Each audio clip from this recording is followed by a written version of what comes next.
Purported MS-13 member Kilmar Abrego Garcia, whose deportation from Maryland to El Salvador has become a cause celebre among liberals and Democrats, is no longer being housed in the Central American country's notorious CECOT megaprison, Senator Chris Van Hollen told reporters Friday.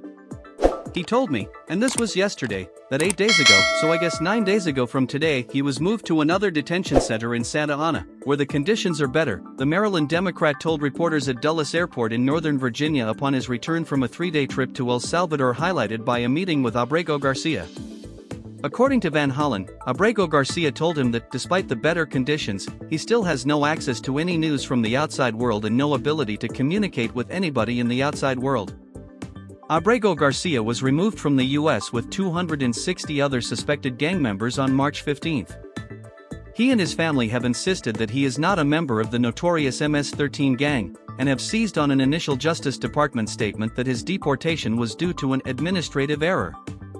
The Trump administration has since disavowed that statement, saying that Abrego Garcia had no right to be in the U.S. and was confirmed to have been a member of MS-13 by rock-solid law enforcement sources. Despite Abrego Garcia's claims that conditions are better in the Santa Ana prison, Human Rights Watch declared last month that it had documented cases of ill treatment there as well, including torture, ill treatment, incommunicado detention, severe violations of due process and inhumane conditions, such as lack of access to adequate healthcare and food. The Santa Ana prison is located about 85 miles northwest of CECOT, where Abrego Garcia was initially brought. He was put in a cell with 25 other prisoners at CECOT, Van Hollen said, recalling his conversation with the deported man the previous evening. He said he was not afraid of the other prisoners in his immediate cell, but that he was traumatized by being at CECOT and fearful of many of the prisoners in other cell blocks who called out to him and taunted him in various ways.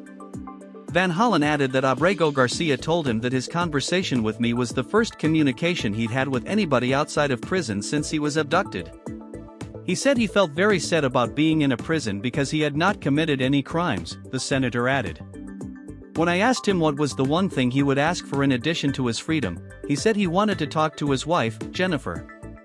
The Trump administration has been ordered by a Maryland federal judge to take all available steps to facilitate Abrego Garcia's return to the U.S., a ruling which was upheld by an appeals court earlier this week and which the Justice Department is expected to appeal to the Supreme Court. The president and his allies are arguing that the judge's order is unconstitutional and violates the separation of powers by ordering the executive branch to conduct diplomacy with a foreign nation over returning one of its own citizens.